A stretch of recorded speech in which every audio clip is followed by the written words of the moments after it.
You borrow money to buy a car. The loan agreement says you will pay back more than you borrowed. This feels normal. Expected, even. The extra amount is called interest, and you have encountered it so many times that you probably stopped questioning what it actually is. You see it on mortgage statements, credit card bills, student loans, savings accounts. It appears as a percentage next to almost every financial product in existence. Everyone knows interest exists. Almost everyone pays it or earns it at some point. But if someone asked you to explain why interest exists at all, why lenders charge it and why borrowers agree to pay it, the answer might feel less obvious than expected. We use this word constantly. We build major life decisions around it.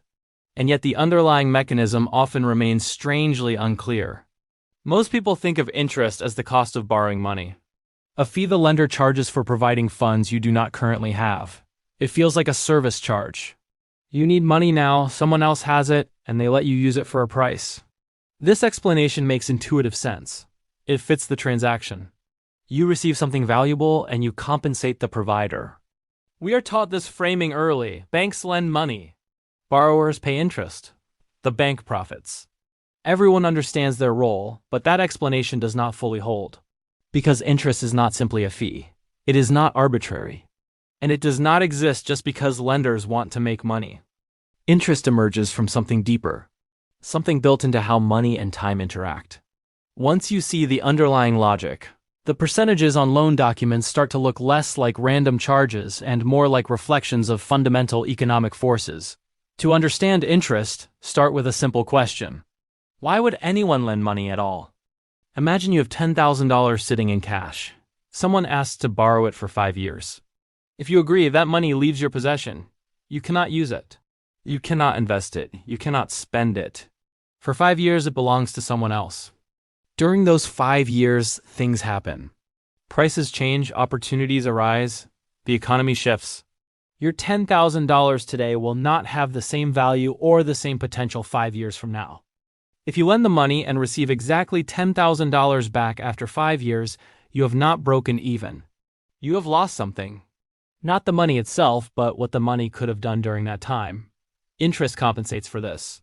It represents the cost of giving up access to money for a period of time. This is sometimes called the time value of money. The principle is straightforward. $1 today is worth more than $1 tomorrow. Not because of inflation, though that plays a role, but because $1 today can be used immediately. It can be invested, spent, or converted into something else. $1 promised in the future cannot do any of those things until it arrives. When you lend money, you are giving up present dollars in exchange for future dollars. Interest bridges that gap. It makes the trade worthwhile for the lender. Without interest, lending would make no economic sense. No rational person would give up usable money today for the exact same amount later. The system needs a mechanism that accounts for time, and interest is that mechanism. But time is not the only factor. Lending also involves risk. The person borrowing money might not pay it back. They might lose their job. Their business might fail. Circumstances might change in ways no one predicted. This risk has a cost. Lenders know that some percentage of loans will not be repaid in full. To remain viable, they must charge enough to cover the losses from defaults, while still earning a return on successful loans. Higher risk means higher interest rates. A borrower with a shaky credit history pays more than someone with a strong track record. A startup business pays more than an established corporation. An unsecured personal loan costs more than a mortgage backed by a house. This is not punishment. It is probability. Lenders assess the likelihood of repayment and price accordingly. The interest rate reflects their best estimate of the risk involved. Now add a third element. Inflation. Over time, the purchasing power of money tends to decrease. What $100 buys today, it might not buy in 10 years. Prices rise. The same nominal amount becomes worth less in real terms. Lenders know this. If they lend money today and receive the same nominal amount later, they will effectively receive less value than they gave. Inflation erodes the repayment. Interest rates account for expected inflation. They build in a buffer so that the lender receives back not just the same number of dollars, but roughly the same purchasing power. When inflation is high, interest rates tend to rise. When inflation is low, interest rates tend to fall. The two are connected because both involve the future value of money. So interest is not one thing. It is at least three things bundled together. First, compensation for time. The lender gives up the use of their money and needs something in return. Second, compensation for risk. The lender might not get paid back and needs to account for that possibility across all their loans. Third, compensation for inflation. The lender wants to preserve the real value of their money, not just the nominal amount. Every interest rate you encounter contains these components in varying proportions. A government bond has low risk, so the rate is mostly time and inflation. A credit card has high risk, so the rate includes a substantial risk premium. A mortgage falls somewhere in between. Understanding this breakdown makes interest rates less mysterious. They are not arbitrary numbers. They are reflections of time, risk, and inflation expectations embedded in a single percentage. Now consider the other side. Why do borrowers agree to pay interest? Because borrowing allows them to do something now that they could not otherwise do. Buy a house, start a business, get an education, handle an emergency. The borrower makes a calculation, usually implicitly. They decide that having the money now is worth more to them than the cost of interest over time. The benefit of immediate access outweighs the price of delayed repayment. This calculation is personal. It depends on what the money is for, what alternatives exist, and how confident the borrower is in their future ability to repay. When the math works, borrowing makes sense. When it does not, borrowing creates problems. But the decision itself is a trade-off between present benefit and future cost. Interest also explains why savings accounts pay you money. When you deposit funds in a bank, you are lending to the bank. They use your deposits to fund loans to other people. In exchange for access to your money, they pay you interest. The rate is low because your deposit is low risk from the bank's perspective. They can access it whenever needed.